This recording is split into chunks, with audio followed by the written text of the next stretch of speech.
Welcome to UGC NET and GATE Computer Science students. Here I'll be going for another unit in UGC NET Computer Science.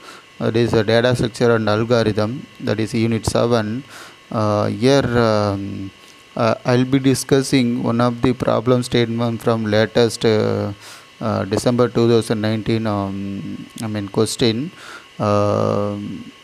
That is a topic about minimum spanning tree using Kruskal algorithm, and usually we can achieve minimum spanning tree with the help of Kruskal as well as Prim's algorithm. Usually they will be asking Kruskal it have order paradigm, so because it is from greedy algorithm, so it is from order paradigm. Okay, so now the question is calculate weight of given graph using Kruskal algorithm. Okay, so this is actually graph given.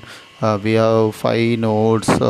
We have traveling cost of path here, and they posted 4 option whether total minimum cost to travel all the nodes as 14 or 15 or 17 or 18. Okay, it's very simple. I will be explaining.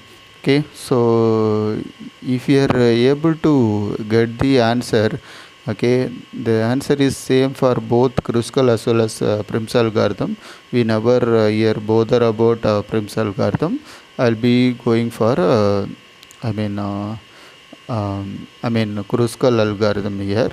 Okay, so what is Kruskal algorithm is it is order paradigm. Okay, which means it may start from any node with the least cost, or it they has to mention you have to start initially at any particular node. Okay, they not mentioned like that, so then I'm simply going for order paradigm. Here if you are comparing all the cost, which is least cost is 2, because if you are comparing 2, 3, 4, 5, 6, 7, 8, okay, least cost is 2. So first I travel from this node to this node. Okay, so now what happened, cost is 2. After that we need to find out next least cost, that is 3. Now you want to expand this node and this node travel, that is 3.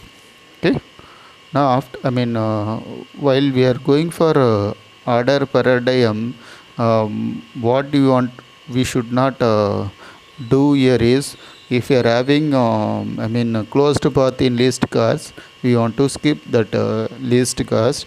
Okay, and then we want to go for next least cost. Okay, so now what happen is after 3 4 is there, and I try to connect here, so no closed path, so it is correct. Okay, 4. After that 5 is there, but if you are connecting, you will be getting closed path, okay, between this node and this node. Okay, so we should skip this 5. Next one is 6, and before that only node not visited is this node. For that 6 is there, I can connect. Okay, so now our task is over, because we found minimum spanning tree. Okay, so this is tree. Why? So no closed path. Okay, so now we can sum up all the cost of path. Okay, 2 plus 6 8, 8 plus 4 12, 12 plus 5 is 15. So now option B is correct. Okay, hope you understand. Thank you for watching.